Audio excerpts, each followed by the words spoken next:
Oke teman-teman semua, selamat datang. Hari ini kita bakal bedah satu kata yang kayaknya sih kita semua udah familiar banget, proyek. Tapi percayalah, setelah pembahasan ini, cara kalian melihat kata ini bakal berubah total. Kita akan bongkar konsep ini dari sekedar tugas kuliah yang bikin begadang, jadi sebuah kerangka berpikir strategis yang bisa jadi senjata andalan kalian di dunia kerja. Udah siap? Yuk kita mulai. Coba, saya mau kalian jujur sama diri sendiri sejenak. Waktu saya bilang kata proyek, apa sih yang pertama kali muncul di kepala kalian? Mungkin langsung kebayang tumpukan revisi tugas akhir. Atau mungkin resolusi tahun baru yang belum kesampaian. Nah kan, semua ini sering kita sebut project. Dan sejujurnya, dalam obrolan santai sehari-hari ya nggak apa-apa. Tapi ini yang bahaya. Di dunia profesional, di mana taruhannya uang, waktu, dan reputasi, cara berpikir yang longgar kayak gini bisa jadi bencana. Coba bayangin deh. Kita mengelola pembangunan pabrik canggih miliaran rupiah, tapi pakai mentalitas proyek renovasi dapur. Wah, itu sih bukan lagi resep kegagalan, itu jaminan kehancuran. Jadi ayo kita bedah bareng-bareng. Anggap saja kita masuk ke laboratorium dan membedah anatomi dari sebuah proyek yang sesungguhnya menurut standar yang diakui di seluruh dunia. Ini bukan cuma teori di buku teks ya. Ini adalah cara perusahaan-perusahaan besar mempertaruhkan masa depan mereka. Ini dia definisinya, langsung dari kitab sucinya para manajer proyek, Project Management Institute atau PMI. Coba perhatikan baik-baik, ada dua kata kunci di sini yang wajib banget kita pegang. Pertama, temporer. Artinya, proyek itu harus punya titik awal dan titik akhir yang jelas, nggak bisa selamanya. Kedua, unik. Artinya, hasil yang diciptakan itu adalah sesuatu yang baru, yang belum pernah ada sebelumnya persis seperti itu. Dari definisi tadi, kita bisa tarik 5 elemen inti. Anggap aja ini adalah DNA dari setiap proyek sejati. Semuanya harus dimulai dari tujuan yang jelas. Terus, untuk mencapai tujuan itu harus ada batas waktu. Nah, dalam prosesnya, hampir pasti butuh kerjasama tim dari berbagai divisi, alias lintas fungsional, untuk menciptakan hasil yang unik. Dan yang terakhir, semua ini dijalankan dengan batasan yang spesifik, entah itu budget, orang, atau waktu. Kalau salah satu dari 5 ini nggak ada, itu bukan proyek namanya. Oke. Jadi, sekarang kita udah tahu nih, apa itu proyek. Tapi ada satu hal lagi yang sama pentingnya. Kita juga harus paham apa yang bukan proyek. Mari kita lihat perbedaannya dengan pekerjaan rutin atau yang biasa disebut operasi bisnis. Perbedaannya tuh langit dan bumi, teman-teman. Coba pikirkan gini. Proyek itu misinya untuk mengubah bisnis. Dia datang untuk menciptakan sesuatu yang baru, bikin gebrakan. Sementara operasi, misinya adalah menjalankan bisnis. Dia memastikan semuanya berjalan lancar, konsisten, hari demi hari. Proyek itu sifatnya dinamis dan sementara, kalau operasi itu berkelanjutan dan stabil. Keduanya sama-sama penting, tapi cara mengelolanya benar-benar beda total. Terus gimana hubungan keduanya? Nah, ini yang menarik. Hubungan mereka itu simbiosis mutualisme. Gini deh contohnya, ada proyek untuk bikin sistem manajemen gudang yang baru. Proyek ini ada tanggal selesainya kan? Nah, begitu proyek itu selesai dengan sukses, sistem baru itu nggak hilang gitu aja. Dia lulus dan menjadi bagian dari operasi harian perusahaan, dipakai terus-menerus.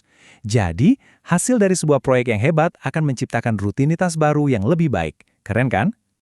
Oke, kita udah lihat proyek dari dekat pakai mikroskop. Kita tahu anatominya.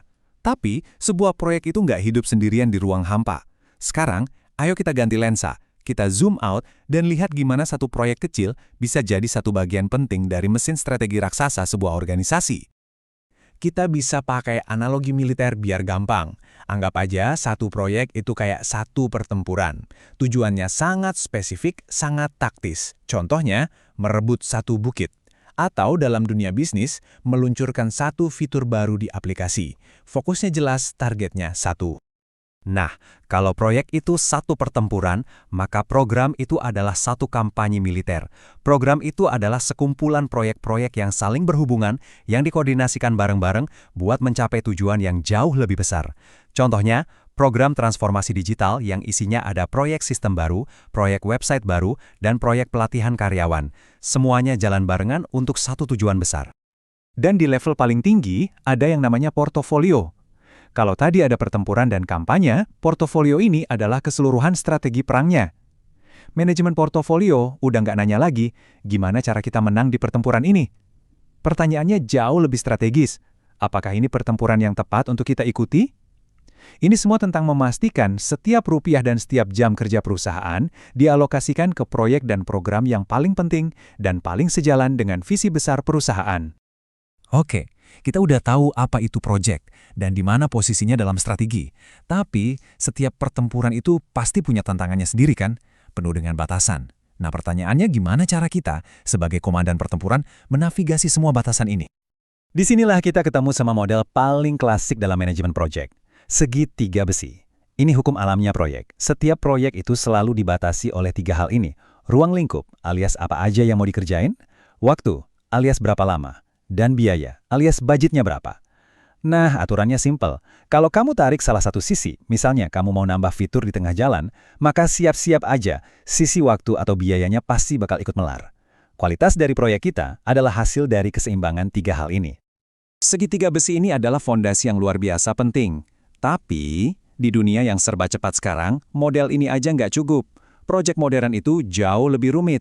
Fokus cuma ke waktu, biaya, dan skop itu ibaratnya kita mau perang tapi cuma lihat peta, tanpa mikirin kondisi cuaca, logistik, atau moral pasukan.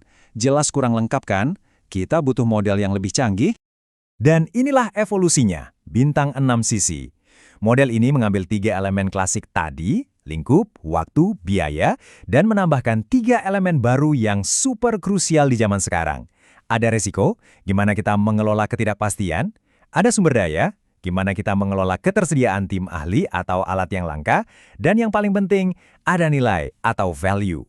Fokusnya geser total. Pertanyaannya bukan lagi sekedar, bisa nggak kita selesaikan proyek ini tepat waktu dan sesuai budget?